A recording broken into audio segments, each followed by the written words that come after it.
ओम गृणी सूर्याय नमः। जय श्री हरि। ओम नमः शिवाय। आप सभी का हमारे YouTube चैनल पर हार्दिक स्वागत है।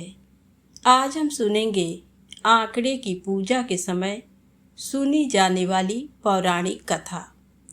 हमारे हिंदू धर्म में वैशाख स्नान का बहुत ही अधिक महत्व माना गया है। इस महीने में जप तप स्नान और दान से साधकों को सुख समृद्धि की प्राप्ति होती है। वैशाख के महीने में भगवान विष्णु की उपासना का विशेष महत्व माना गया है। जो लोग वैशाख स्नान करते हैं वह रविवार के दिन व्रत रखकर सूर्य देव की पूजा करते हैं और व्रत कथाएं सुनते हैं। रविवार के दिन व्रत रखकर वैशाख के महीने में आंकड़े के पौधे की पूजा की जाती है।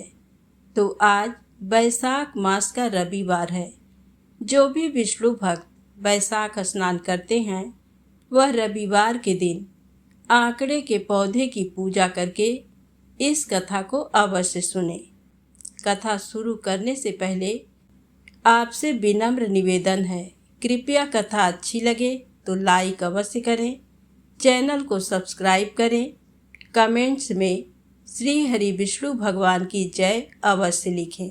तो प्रेम से बोले सूर्य भगवान की जय हो। पुराने समय की बात है। एक राजा के 2 रानियां थीं। बड़ी रानी कोई काम नहीं करती थी और ना ही उनकी कोई धर्म कर्म में रुचि थी। लेकिन राजा की छोटी रानी बहुत ही धार्मिक विचारों वाली थी। वह हर साल वैशाख के महीने में स्नान करती और रविवार के व्रत किया करती थी। जब भी वह रविवार के व्रत करती तो रविवार के दिन आंकड़े के पौधे की पूजा किया करती थी। तो बड़ी रानी जब भी छोटी रानी को पूजा करते हुए देखती तो बहुत ही गुस्सा होती, उससे बहुत ही ज़्यादा ईर्ष्या करती थी। एक बार वैशाख के महीने में जब छोटी रानी रविवार को आक के पौधे की पूजा करके आ रही थी तो बड़ी रानी ने देख लिया और सोचने लगी कि ऐसा क्या करूं जिससे छोटी रानी की पूजा बीच में ही छूट जाए। तो उसे सोचते सोचते एक उपाय सूझा। उसने अपने सैनिकों को बुलाया और आदेश दिया कि हमारे राज्य में जितने भी आक के पौधे हैं सारे काट डालो।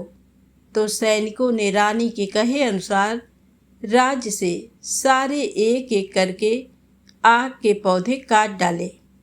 जब दूसरा रविवार आया तो छोटी रानी ने देखा कि कोई भी आक का पौधा नहीं था।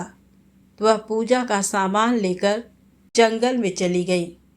वहाँ ढूंढते ढूंढते उन्हें एक छोटा सा आक का पौधा मिल गया। तो उसने वहीं पर बैठकर विधिवत पूजा की और व्रत कथा सुनी और बाद में घर आ गई। जब छोटी रानी पूजा करने के लिए गई हुई थी तो पीछे से बड़ी रानी ने राजा के कान भर दिए कि पता नहीं क्या टोने टोटके करती है, कब से जंगल में गई थी अभी तक नहीं आई, राजघराने की बेइज्जती करवाएगी, पता नहीं क्या करती फिरती रहती है, मेरी मानो तो उसे देश निकाला दे दो। इस तरह से राजा के कानों में उसने उल्टी सीधी बातें भर दी। तो राजा ने बिना देखे बड़ी रानी की बनाई हुई बातों पर विश्वास करके छोटी रानी पर गुस्सा हो गए। जैसे ही छोटी रानी घर आई तो राजा ने कहा कि रुक जाओ, तुम अंदर नहीं आ सकती, तुम्हें देश निकाले का आदेश है, तुम इसी वक्त यहाँ से चली जाओ। तो छोटी रानी ने कुछ भी नहीं कहा और वह चुपचाप उल्टे पांव वहाँ से चली गई। चलते चलते वह उसी जंगल में पहुँच गई जहाँ वह आक के पौधे की पूजा करके आई थी। वहीं पर पास में छोटी सी झोपड़ी बनाकर वह रहने लगी। अब वह वैसे ही वैशाख स्नान करती और रविवार के व्रत करती। रविवार के दिन विधिवत पूजा करती। ऐसा करते करते पूरा साल बीत गया। इधर राजमहल में बड़ी रानी छोटी रानी के चले जाने से बहुत ही खुश रहती थी। जब दूसरे साल बैसाख का महीना आया तो उस दिन राजा शिकार खेलने वन को गए हुए थे। उस दिन रविवार था। छोटी रानी का व्रत था। वह आक के पौधे की पूजा करने गई थी, तो बड़ी ही दीन विनती करके उसने पूजा की थी। तो सूर्यदेव भगवान उसकी पूजा से प्रसन्न हो गए। तो सूर्यदेव भगवान की माया से राजा जंगल में रास्ता भटक गया। रास्ता भटक जाने के कारण इधर उधर घूमने लगा। राजा का घोड़ा और राजा के सैनिक सभी पीछे छूट गए। बहुत ही तेज गर्मी थी। राजा को बहुत जोरों की प्यास लगी थी। दूर दूर तक कहीं पर भी पानी नजर नहीं आ रहा था। अचानक से राजा ने देखा कि कुछ पक्षियों के चहक की आवाज़ आ रही थी। तो राजा ने देखा तो काफ़ी दूरी पर पक्षी उड़ रहे थे। तो राजा ने सोचा कि जरूर वहाँ पर कुछ होगा, चलकर देखता हूँ, क्या पता पानी मिल जाए। तो राजा उसी दिशा में चल पड़ा। वहाँ पर जाकर देखा तो वहाँ पर एक आक का बहुत बड़ा पौधा था। उसके नीचे 5 रोट रखे थे। घी का दीपक जल रहा था। पास में एक खड्डा पानी से भरा हुआ था। तो राजा ने वह रोटियां खाकर अपनी भूख शांत की और वह गड्ढे में से पानी पीकर अपनी प्यास बुझाई। और पास में एक पेड़ था, उसके नीचे दिन भर विश्राम किया और शाम को अपने महल आ गए। महल में आकर सैनिकों को आदेश दिया कि जाओ जाकर देखो कि जंगल में वहाँ कौन है और वह पानी और वह रोट किसने रखे थे। उसी की वजह से मेरी आज जान बची है, जाकर पता करो, मैं उसे इनाम देना चाहता हूँ। तो राजा के कहे अनुसार दूसरे दिन सैनिक जंगल में चले गए। इधर उधर ढूंढने लगे। ढूंढते ढूंढते उन्हें एक छोटी सी झोपड़ी दिखाई दी। वहां जाकर आवाज़ लगाई तो एक औरत बाहर आई। तो सैनिकों ने कहा कि आप कौन हो? क्या आपने ही आंकड़े के पौधे के पास वह रोट, दिए और पानी का खड्डा भरा था? तो रानी ने कहा कि हाँ। तो वह बोले कि आपको राजा ने याद किया है, आपको अभी राजमहल चलना होगा। तो छोटी रानी ने जाने से इनकार कर दिया। तो वह वहाँ से वापस लौट आए। सैनिकों ने आकर राजा को बताया कि वहाँ पर एक औरत रहती है। उसने राजमहल आने से इनकार कर दिया। तो राजा ने कहा कि ऐसी कौन सी औरत हो सकती है जो राजा के बुलावे पर भी नहीं आ सकती। चलो मैं चलकर स्वयं देखता हूँ। ये कहकर राजा सैनिकों के साथ चल पड़े। वहाँ जाकर आवाज़ लगाई तो छोटी रानी बाहर आई।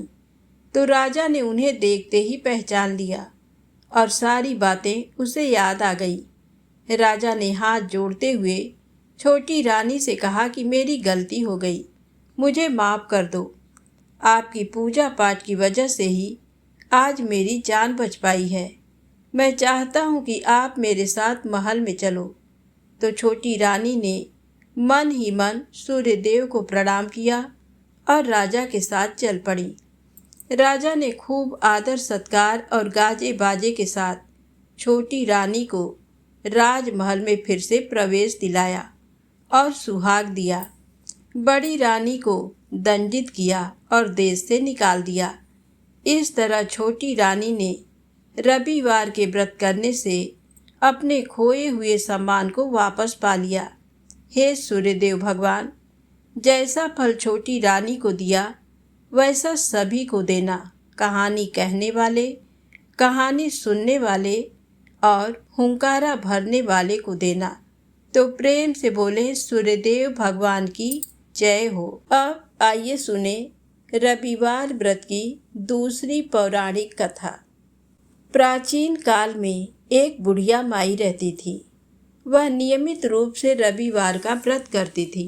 रविवार के दिन सूर्योदय से पहले उठकर बुढ़िया माई स्नान करती और फिर घर के आंगन को गाय के गोबर से लीपकर स्वच्छ करती। उसके बाद में सूर्य भगवान की पूजा करती। रविवार की व्रत कथा सुनती और सूर्यदेव को भोग लगाकर दिन में एक ही समय भोजन करती थीं। सूर्य भगवान की कृपा से बुढ़िया माई को किसी प्रकार की कोई भी चिंता या कष्ट नहीं था। धीरे धीरे उनका घर धन धान्य से भर रहा था। उस बुढ़िया माई को सुखी होते देखकर उसकी पड़ोसन उनसे जलने लगी। बुढ़िया माई को कोई गाय नहीं थी। वह पड़ोसन की गाय का गोबर लाकर अपना आंगन लीपा करती थी। तो एक दिन पड़ोसन ने सोचा कि अपनी गाय को घर के अंदर बांध लेती हूँ। बुढ़िया माई को गोबर नहीं मिलेगा तो आंगन कैसे लीपेगी। तो रविवार के दिन बुढ़िया माई को गाय का गोबर नहीं मिला और वह आंगन नहीं लीप सकी। तो बुढ़िया माई ने सूरज भगवान को भोग भी नहीं लगाया और ना ही उस दिन खुद भोजन किया। भूखी प्यासी सूर्यास्त होने पर सो गई। इस तरह से बुढ़िया माई को दुखी देखकर सूर्यदेव ने अपनी माया से बुढ़िया माई के घर में एक सुंदर सी गाय और बछड़ा भेज दिया। प्रातःकाल होने पर जब बुढ़िया माई सुबह उठी तो उसने देखा कि घर के आंगन में एक सुंदर सी गाय और बछड़ा खड़ा है। तो उसे देखकर हैरान हो गई। तो उसने जल्दी से गाय को आंगन में बांध दिया और चारा लाकर खिलाया। पड़ोसन ने उस बुढ़िया के घर में बंधी हुई सुंदर गाय और बछड़े को देखा तो वह और भी जलने लगी। तभी गाय ने सोने का गोबर किया तो गोबर को देखते ही पड़ोसन की आंखें फटी की फटी रह गई। तब पड़ोसन ने देखा कि बुढ़िया माई तो यहाँ पर है नहीं। तो उसने तुरंत गाय का गोबर उठाया और अपने घर ले गई और अपनी गाय का गोबर लाकर वहाँ रख दिया। ऐसा कई महीनों तक चलता रहा। सोने के गोबर से पड़ोसन तो कुछ ही दिनों में धनवान हो गई। गाय प्रतिदिन सूर्योदय से पहले सोने का गोबर किया करती थी। वह बुढ़िया माई के उठने से पहले ही पड़ोसन उठाकर ले जाती और अपनी गाय का गोबर वहाँ लाकर रख देती। बहुत दिनों तक बुढ़िया माई को सोने के गोबर के बारे में बिल्कुल भी पता नहीं चला। बुढ़िया माई तो पहले की तरह हर रविवार को भगवान सूर्यदेव का व्रत करती रहीं और कथा सुनती रहीं। लेकिन सूर्य भगवान को तो पड़ोसन की चालाकी का पता था। तो उन्होंने अपनी माया से एक दिन तेज आंधी चलाई। आंधी का प्रकोप देखकर बुढ़िया माई ने गाय को कमरे के अंदर बांध लिया। सुबह उठकर बुढ़िया माई ने देखा कि गाय ने तो सोने का गोबर किया है। तो उसके आश्चर्य का ठिकाना नहीं रहा। उस दिन के बाद में बुढ़िया माई गाय को घर के भीतर बांधने लगी। सोने के गोबर से बुढ़िया माई कुछ ही दिनों में धनी हो गई। बुढ़िया माई के धनी होने से पड़ोसन बुरी तरह जल भुनकर राख हो गई। उसने अपने पति को समझा बुझाकर नगर के राजा के पास भेज दिया। तो उसने वहां जाकर राजा से कहा कि एक बुढ़िया माई के पास ऐसी सुंदर गाय है जो सोने का गोबर देती है। वह उस बुढ़िया के पास उसका क्या काम है। उसे तो राजमहल में होना चाहिए ताकि सोने से प्रजा का पालन अच्छी तरह से हो सके। तो राजा ने अपने सैनिकों को भेजकर गाय को राजमहल में मंगवा लिया और एक सुंदर से कमरे में बांध दिया। राजा ने सोचा कि सुबह तो खूब सारा गोबर होगा। सुबह होने पर जैसे ही राजा जल्दी से उठे और गाय के कमरे में जाकर देखते हैं तो वह कमरा तो पूरी तरह लीद से भरा हुआ था। पूरे राजमहल में बदबू फैल गई। तो राजा ने सैनिकों को भेजकर बुढ़िया माई को बुलाया। तो बुढ़िया माई ने आकर बताया कि मैं रविवार के व्रत करती हूँ और सूर्यदेव की कृपा से ही मुझे ये गाय मिली है। तो सारी कहानी जानकर राजा ने बहुत सारा धन देकर बुढ़िया माई से अपनी गलती के लिए क्षमा मांगी और राजा ने पड़ोसन और उसके पति को उसकी दुष्टता के लिए दंडित किया। फिर पूरे राज्य में घोषणा करवाई कि राज्य के सारे स्त्री पुरुष रविवार के व्रत किया करें। तो राजा के कहे अनुसार सारे लोग रविवार के व्रत करने लगे।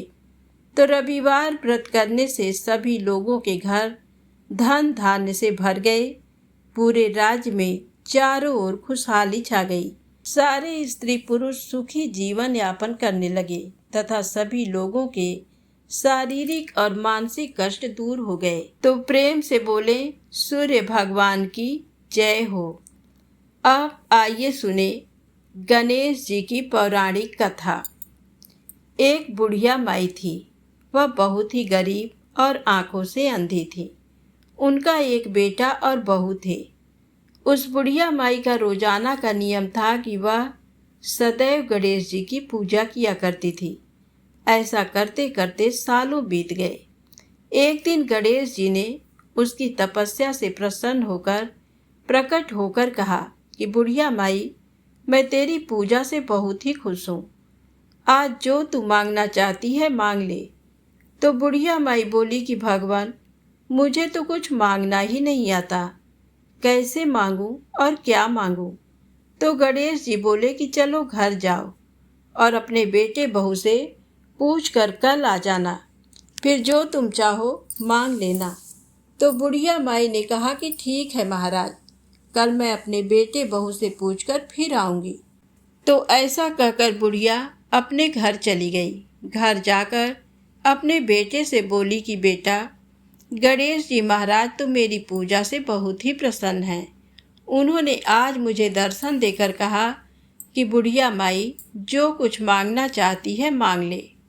मैं तुम्हें वरदान देता हूँ कि जो तू मांगेगी वह सब कुछ तुझे मिलेगा। पर मेरी तो समझ में नहीं आ रहा कि मैं क्या मांगूँ। तो उसका बेटा बोला कि माँ, तू खूब सारा धन मांग ले, हम ऐसो आराम से रहेंगे। तो बुढ़िया के ये बात मन में जच गई। तभी बहू बोली कि माँ जी, आपकी सखी सहेलियों के सभी के नाती पोता है, आपके नहीं है। क्या आपका मन नहीं करता कि आपके भी नाती हों, आपके साथ खेले कूदें, आपसे कहानियाँ सुने। तो मैं तो कहती हूँ धन को छोड़ो, नाती मांग लो। तो बुढ़िया माई सोचने लगी कि ये तो सारे अपने अपने मतलब की बात कर रहे हैं, इनके मांगने में बुरा तो कुछ नहीं। फिर भी ना जाने क्यों मुझे इन बातों से सुकून नहीं मिल रहा। चलो मैं अपनी सहेली से पूछकर आती हूँ। ये सोचकर बुढ़िया माई अपनी पड़ोसन के पास गई और वहाँ जाकर बोली कि बहन, तू मुझे बता कि मैं क्या मांगूँ। मेरा बेटा तो कहता है कि खूब सारा धन मांग लो और बहू कहती है कि नाती मांग लो। मेरी समझ में कुछ नहीं आ रहा कि मैं बहू की मानूं या बेटे की मानूं। तो उसकी पड़ोसन ने बुढ़िया माई की बात सुनकर कहा कि तू तो थोड़े ही दिन जिएगी, क्यों तू धन मांगे और क्यों नाती मांगे। धन मांगेगी तो तेरे क्या काम का, और नाती मांगेगी तो तुम्हें तो आंखों से दिखाई नहीं देता। तुम तो अपने पोते को आंखों से देख भी नहीं सकती, तो खिलाएगी कैसे। मेरा कहना मान, तू अपनी आंखों की रोशनी मांग ले, जिससे तेरी बची हुई जिंदगी आराम से कट जाए। तो पड़ोसन की बात सुनकर बुढ़िया चुपचाप घर आ गई। उसके मन में पड़ोसन की बात भी नहीं जची और वह सो गई और सोचती रही कि हे भगवान, तू ही बता कि मैं क्या मांगूं। मुझे तो कुछ भी समझ में नहीं आता। कभी सोचती हूँ बेटे की मान लूँ, कभी सोचती हूँ बहू की मान लूँ, और कभी सोचती हूँ कि पड़ोसन की बात मान लूँ। हे गणेश भगवान, मुझे कोई ऐसा रास्ता दिखाओ जिसमें सभी का भला हो। इस तरह सोचते सोचते बुढ़िया माई को नींद आ गई। सुबह सवेरे फिर उठकर नहा धोकर गणेश भगवान के मंदिर की ओर चल दी। वहाँ जाकर पूजा अर्चना करने के बाद गणेश भगवान ने दर्शन दिए और बोले कि बुढ़िया, मांग, तुझे क्या मांगना है। तुम्हारे बेटे बहू ने क्या बताया। तो बुढ़िया माई कहने लगी कि भगवान, अगर आप मुझ पर प्रसन्न हैं तो मुझे 9 करोड़ की माया दें, निरोगी काया दें, अमर सुहाग दें, आँखों की रोशनी दें, नाती दें, पोता दें और सब परिवार को सुख दें, अंतकाल में मोक्ष दें। तो ये सुनकर गणेश जी भगवान बोले कि बुढ़िया माई, तूने तो मुझे ठग लिया और मुझसे कह रही थी कि मुझे कुछ मांगना ही नहीं आता। चलो कोई बात नहीं, जो तूने मांगा है वचन के अनुसार तुझे सब कुछ मिलेगा। ऐसा कहकर गणेश जी वहाँ से अंतर ध्यान हो गए। उधर बुढ़िया माई ने जो कुछ मांगा था उसे वह सब कुछ मिल गया। हे गणेश जी महाराज, जो भी आपकी श्रद्धा भाव से कथा सुने, आपकी पूजा अर्चना करे, तो जैसा आपने उस बुढ़िया माई को दिया वैसा सबको देना, सबकी मनोकामनाएं पूर्ण करना। प्रेम से बोले गणेश जी महाराज की जय हो। आइए सुने सूर्य भगवान की अगली कहानी। एक ब्राह्मण था, वह सूर्य भगवान का परम भक्त था। रोजाना नहाता धोता, कहानी कहता और सूर्य भगवान की पूजा करता। पर वह ब्राह्मण कमाई के नाम पर कुछ भी नहीं करता था। ब्राह्मण घर में रहता तो ब्राह्मणी बार बार कमाने के लिए परेशान करती, और अगर कहीं बाहर जाता तो पड़ोसी उसे निकम्मा कहकर चिढ़ाया करते थे। तो उन सब के ताने सुन सुनकर वह ब्राह्मण परेशान हो गया और एक दिन वह सुबह नहा धोकर अपने पूजन की सामग्री लेकर जंगल में चला गया और वहाँ पर एक सूखे पीपल के पेड़ के नीचे बैठकर पूजा पाठ करने लगा। पूजा पाठ करने के बाद में सूर्य भगवान की कथा कही और वहीं पीपल के पास एक सूखा तालाब भी था। उसमें थोड़ा सा पानी था, तो वह उसी पानी से लोटा भरकर सूर्य भगवान को जल चढ़ाया। जैसे ही ब्राह्मण ने सूर्यदेव को जल चढ़ाया तो वह पूजा का जल बहकर पीपल और सूखी तलाई में आ गया। जल के वहाँ जाते ही सूखा हुआ पीपल हरा भरा हो गया और जो सूखी तलाई थी वह साफ पानी से भर गई। उस जल में सूर्य भगवान दिखाई देने लगे और ब्राह्मण से कहने लगे कि ब्राह्मण, तू मांग क्या मांगता है।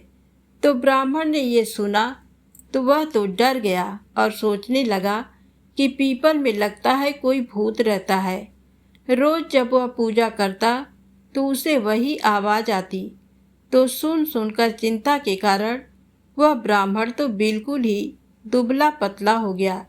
तो एक दिन ब्राह्मणी ने सोचा कि ब्राह्मण को गए हुए कितने दिन हो गए, चलो आज जाकर उनकी खोज खबर लेकर आती हूँ। तो ये सोचकर ब्राह्मणी भी जंगल में आई। तो जैसे ही ब्राह्मणी ने ब्राह्मण को देखा तो आश्चर्यचकित हुई और पूछने लगी कि आपको ये क्या हो गया है, आप इतने दुबले पतले कैसे हो गए हैं। तो ब्राह्मण ने सारा हाल बताया।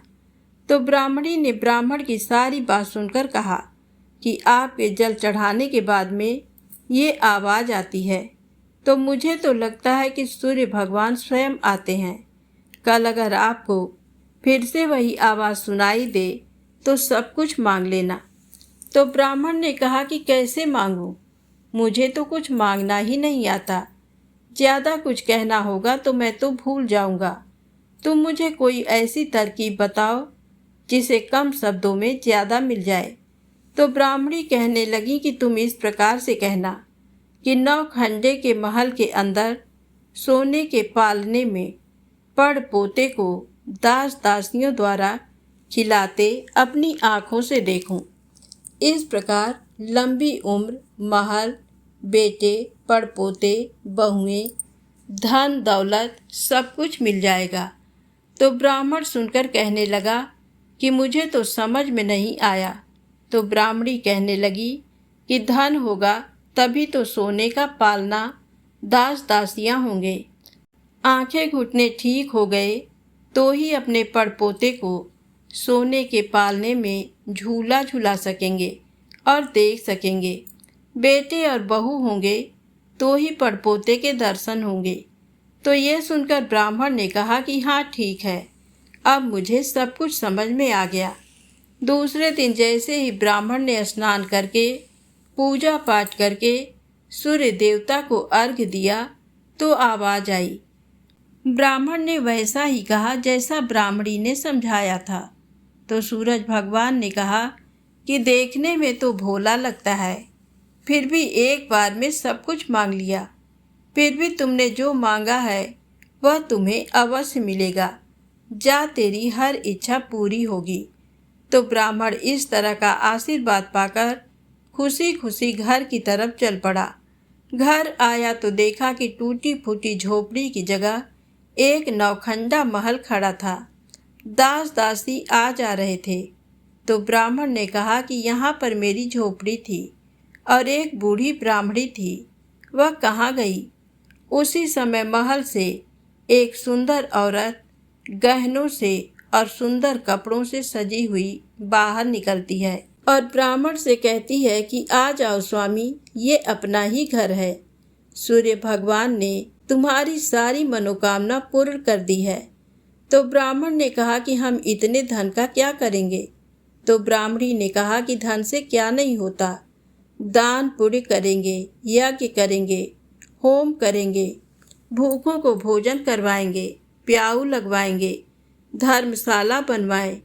तो ब्राह्मण ने ब्राह्मणी के कहे अनुसार वैसा ही किया। अब थोड़े ही समय में सारी प्रजा राजा की जगह उस ब्राह्मण के गुणगान करने लगी। जब ये बात राजा तक पहुंची तो राजा ने सुनकर उस ब्राह्मण को बुलाया और पूछा कि कल तक तो आपको खाना भी नहीं मिलता था, आज ये धन कहाँ से आया? कहाँ पर चोरी की है? डाका डाला है या कुछ किया है? मुझे सब कुछ सच सच बताओ। तो ब्राह्मण ने कहा कि महाराज, मैंने ना तो चोरी की है और ना ही डाका डाला है। ये तो सब सूर्य भगवान की कृपा से मुझे प्राप्त हुआ है। ऐसा कहकर ब्राह्मण ने सारी बात राजा को बता दी। तो राजा ने कहा कि हे ब्राह्मण देवता, मेरे पुत्र नहीं है, अब तुम मुझे बताओ कि मुझे क्या करना चाहिए। तो ब्राह्मण ने राजा को सूर्य भगवान की पूजा विधि बताई। तो राजा ने वैसा ही किया। तो राजा के घर 10वें महीने सुंदर पुत्र ने जन्म लिया। अब तो सारे लोग सूर्य भगवान की जय जयकार करने लगे। हे सूर्य भगवान, जैसे आपने ब्राह्मण और राजा की मनोकामना पूर्ण की, वैसी सबकी करना। कहानी कहने वाले की, कहानी सुनने वाले की और हुंकारा भरने वाले की। तो प्रेम से बोले, सूर्य भगवान की जय हो। अब आइए सुने लपसी और तपसी की कहानी। एक लपसी था, एक तपसी था। तपसी हमेशा भगवान की तपस्या करता था, लेकिन उसे चोरी करने की आदत थी। लपसी हमेशा सवा सेर की लपसी बनाता और पहले भगवान को भोग लगाता, उसके बाद में स्वयं भोजन करता। दोनों भाइयों का यही नियम था। तो एक दिन किसी बात को लेकर दोनों में कहासुनी हो गई। तो तपसी बोला कि मैं रोजाना भगवान की तपस्या करता हूँ, इसीलिए मैं बड़ा हूँ। तो लपसी बोला कि मैं रोज भगवान को सवा सेर लपसी का भोग लगाता हूँ, इसलिए मैं बड़ा हूँ। ऐसा कहते हुए दोनों जोर जोर से लड़ने लगे। तभी वहाँ से नारद जी गुजर रहे थे। दोनों को लड़ता हुआ देखकर वहाँ आए और उनसे पूछा कि तुम दोनों लड़ क्यों रहे हो?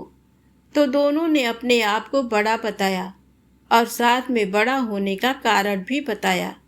तो नारद जी बोले कि मैं तुम्हारा फैसला कर दूंगा, कल आऊँगा, बता दूंगा कि कौन तुम दोनों में बड़ा है।